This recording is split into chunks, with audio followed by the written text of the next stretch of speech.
और महाराष्ट्र में पुणे के ऐतिहासिक शनिवार वाड़ा किले में मुस्लिम औरतों के नमाज पढ़ने के वीडियो वायरल होने का मामला लगातार गर्माता चला जा रहा है। वीडियो वायरल होने के बाद 3 महिलाओं पर मामला दर्ज किया गया है। इससे पहले बीजेपी और हिंदू संगठन के लोगों ने किले का शुद्धिकरण कराया और विरोध प्रदर्शन किया गया था। उधर महाराष्ट्र में बीजेपी का साथ सत्ता में रहने वाली पार्टी में पुणे नमाज मामले पर मतभेद नजर आ रहा है। अजीत पवार गुट के राष्ट्रवादी कांग्रेस पार्टी ने बीजेपी सांसद मेधा कुलकर्णी पर मुद्दे को सांप्रदायिक रूप देने का आरोप लगा दिया और उनके खिलाफ मामला दर्ज करने की मांग कर दी है।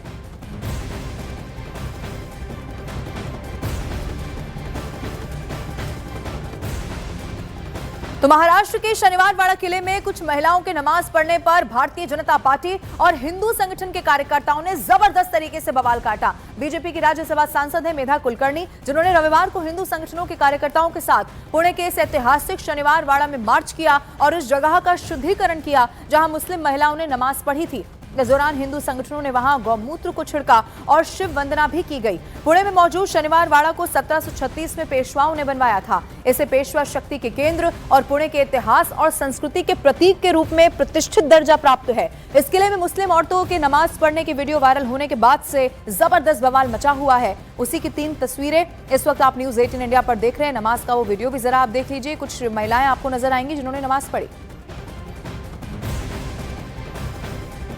का हा व्हिडिओ खोटा आहे याची माहिती विचारली।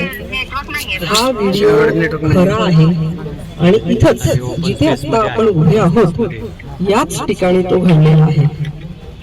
त्यामुळे आपण सर्वांनी मिळून हा निर्णय घेतला आहे की इथे या ज्या जागेवर नमाज पढली त्या जागेचं शुद्धीकरण आपण शिववंदना करून करणार आहोत आणि म्हणून आपण सगळेजण दिवाळीच्या या विजयी महोत्सवामध्ये आपण इथे जमला आहात। और पुणे के ऐतिहासिक किले में नमाज पढ़ने की घटना के बाद हुए विरोध प्रदर्शन के इस मामले में पुणे की पुलिस भी पूरी तरह से एक्शन में नजर आ रही है। 3 महिलाओं के खिलाफ मामला दर्ज करके आगे की जांच शुरू कर दी गई है। जी घडलेली घटना होती की शनिवार रिलेटेड मॉन्युमेंट आहे, त्याच्यामध्ये रिलिजियस प्रेयर केल्या गेल्या। त्या रिलिजियस प्रेयरच्या अनुषंगाने आजचा जो मोर्चा निघाला गेला याच्यामध्ये पूर्वी जी कारवाई झाली तो मोर्चा निघाला तिथे एक साईडला आहे, पण जे पण तक्रार दिल्या जाईल एएसआय चे जे अधिकारी कर्मचारी आहेत ज्या प्रकारे ते त्यांची कंप्लेंट असेल त्या प्रकारे कंप्लेंट घेऊन आपण पुढील कारवाई करणार आहे। आम्ही शोध घेतलेला आहे पूर्ण नुकताच म्हणजे 1-2 दिवसातला हा व्हिडिओ आहे, पण त्याची पूर्ण डिटेलिंग काढणं कोण होते कोण नहीं होते त्याचं पुढील तपास बाकी आहे। और मराठाओं के साम्राज्य के प्रतीक शनिवार वाड़ा में मुस्लिम औरतों के नमाज पढ़ने की वीडियो पर जबरदस्त सियासत इस वक्त गर्म हो चुकी है। इस पूरे मामले पर महाराष्ट्र के मंत्री नितेश राणे का रिएक्शन भी आ गया है। उन्होंने कहा है कि अगर हाजी अली में हनुमान चालीसा पढ़ी जाए तो चलेगा क्या। उनको ना उधर नमाज पढ़ना है तो फिर कल हमारी हिंदुत्व संगठन जाके हाजी अली के बाहर खड़े रहे और वहां हनुमान चालीसा का पठन चालू करेगा तो चलेगा क्या? तब तुम लोग की भावना दुखेगी नहीं। तुमको वहीं नमाज पढ़ना है, फिर मस्जिद में क्या करके मस्जिद में क्या क्या रखा रहता है? फिर जहां प्रार्थना करने के लिए जगह दी है उसने वहां करना चाहिए।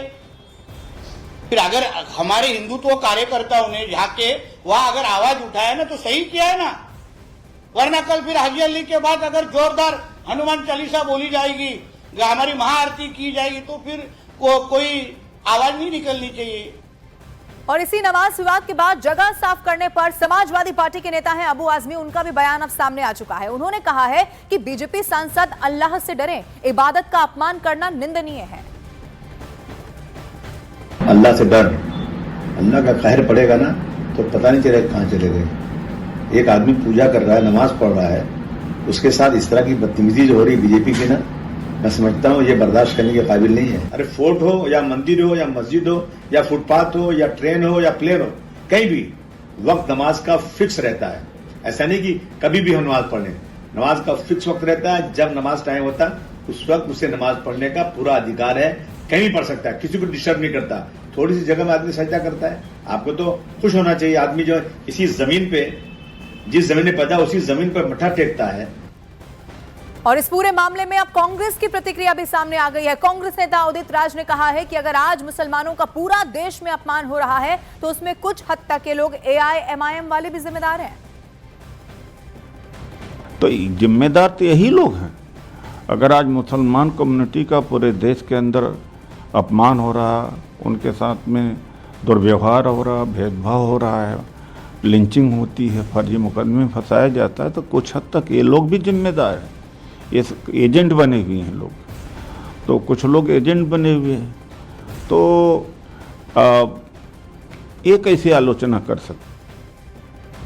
और महाराष्ट्र की सियासत के लिहाज से बड़ी खबर अब आपके सामने रख देते हैं, जहां महाविकास आघाड़ी गठबंधन टूट सकता है और इसकी वजह जो बताई जा रही है वो राज ठाकरे और उद्धव ठाकरे का करीब आना है। खबर तो यह भी है कि उद्धव और राज ठाकरे के करीब आने से कांग्रेस खुश नहीं है, लिहाजा कांग्रेस ने बीएमसी चुनाव अकेले लड़ने का ऐलान कर दिया है। कांग्रेस ने कहा है कि वो उद्धव ठाकरे के साथ बीएमसी का चुनाव नहीं लड़ने वाली है। महाविकास आघाड़ी में एक बड़ी फूट आने वाले समय में हो सकती है, ये इस बात का संकेत माना जा रहा है, क्योंकि बीएमसी का जो चुनाव है वो उद्धव ठाकरे के साथ कांग्रेस नहीं लड़ने वाली है। बीते दिनों आपको याद होगी राज ठाकरे और उद्धव ठाकरे की वो तस्वीरें, सालों बाद वो एक साथ एक मंच पर नजर आए, लेकिन यही नागवार गुजरा कांग्रेस को। अब चूंकि बीएमसी चुनाव पर पूरा का पूरा वहां पर पार्टियों का फोकस है, ऐसे में माना जा रहा है कि महाविकास आघाड़ी में फूट हो गई है। कांग्रेस ने अकेले बीएमसी चुनाव लड़ने का फैसला कर लिया है। दो अलग अलग तस्वीरें महाराष्ट्र की सियासत से जुड़ी हुई इस वक्त आप न्यूज 18 इंडिया पर देख रहे हैं। राज ठाकरे उद्धव ठाकरे करीब आए,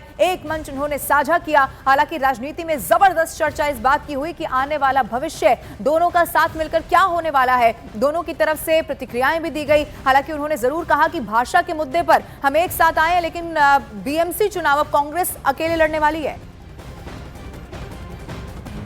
ताकि लड़ाई है, कार्यकर्ता को लड़ने दो। इसमें हमको ना शिवसेना के साथ जाना चाहिए, उद्धव जी के साथ भी नहीं जाना चाहिए, राज ठाकरे की तो सवाल ही नहीं पैदा होता। तो हमने हमारी बातें रखी है और अभी तक कभी भी कांग्रेस ने कभी भी ऐसा नहीं कहा है कि हम उनके साथ, यानी अगर राज ठाकरे को साथ में लेना है, ये कभी भी कांग्रेस ने नहीं कहा और नहीं। जैसे हमारे नेता उद्धव ठाकरे साहब मातोश्री में रहते हैं, ऐसे कांग्रेस के सभी बड़े नेता दिल्ली में रहते हैं।